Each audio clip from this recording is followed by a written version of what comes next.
മംഗലം ഗോവിന്ദാപുരം സംസ്ഥാന പാതയിൽ അപകട ഭീഷണി ഉയർത്തി നിൽക്കുന്ന മരം മുറിച്ചു മാറ്റണമെന്ന ആവശ്യം ശക്തമാവുന്നു. മംഗലം ഗോവിന്ദാപുരം സംസ്ഥാന പാതയിൽ വള്ളിയോട് ഭാഗത്താണ് വൻ പൂളമരം ഉണങ്ങി അപകട ഭീഷണി ഉയർത്തി നിൽക്കുന്നത്. ഇടയ്ക്കിടെ ഇതിന്റെ വലിയ കൊമ്പുകൾ റോഡിലേക്ക് ഒടിഞ്ഞു വീഴുമ്പോൾ യാത്രക്കാർ തലനാരിഴയ്ക്ക് രക്ഷപ്പെട്ട സംഭവങ്ങളാണ് പലതും. കൂടാതെ കൊമ്പുകൾ ഒടിഞ്ഞു വീഴുമ്പോൾ സമീപത്തെ കടകൾക്ക് കേടുപാടുകൾ സംഭവിച്ചതും നിരവധിയാണ്. എന്നാൽ പഞ്ചായത്തിലും പൊതുമരാമത്ത് വകുപ്പിലും നാട്ടുകാർ പരാതിപ്പെട്ടെങ്കിലും ഇതുവരെയായിട്ടും മരം മുറിച്ചു മാറ്റാനുള്ള നടപടികളൊന്നും ഉണ്ടായിട്ടില്ല.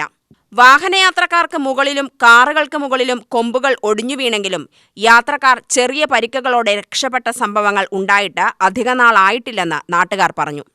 ഇപ്പോൾ ഈ ഇടയ്ക്ക് ഒരു കാറിന്റെ മുകളിൽ വീണ് ഗ്ലാസ് പൊട്ടി. എൻ്റെ വണ്ടി ഇവിടെ നിർത്തിയിട്ട് പോവുകയാണ് ചെയ്തത്. ഇടയ്ക്ക് ആ കടയുടെ ഇതിലേക്ക് വീണ് ആ ഫ്ലക്സ് കാര്യങ്ങളെല്ലാം കീറിപ്പോയത്. അതുപോലെ അപ്പുറത്തെ കടയുടെ മുകളിലേക്ക് വീണു. അത് ACP ഒക്കെ കംപ്ലൈൻ്റായി. അത് പഞ്ചായത്തിൻ്റെ അടുത്ത് പറഞ്ഞ് കംപ്ലൈൻ്റായിട്ട് നമ്മൾ പറഞ്ഞിട്ടുണ്ടായിരുന്നു, വാർഡ് മെമ്പറുടെ അടുത്ത് പറഞ്ഞിട്ടുണ്ടായിരുന്നു. മഴ കനത്തതോടെ ഉണക്കമരത്തിന്റെ ശിഖരങ്ങൾ ഒടിഞ്ഞു വീഴുന്നത് പതിവായിട്ടും ഇത് മുറിച്ചു മാറ്റാനുള്ള നടപടികൾ സ്വീകരിക്കാത്തതിനാൽ വലിയ ദുരന്തത്തിന് സാക്ഷ്യം വഹിക്കേണ്ടി വരുമെന്നാണ് നാട്ടുകാർ പറയുന്നത്. UTV news, Palakkad.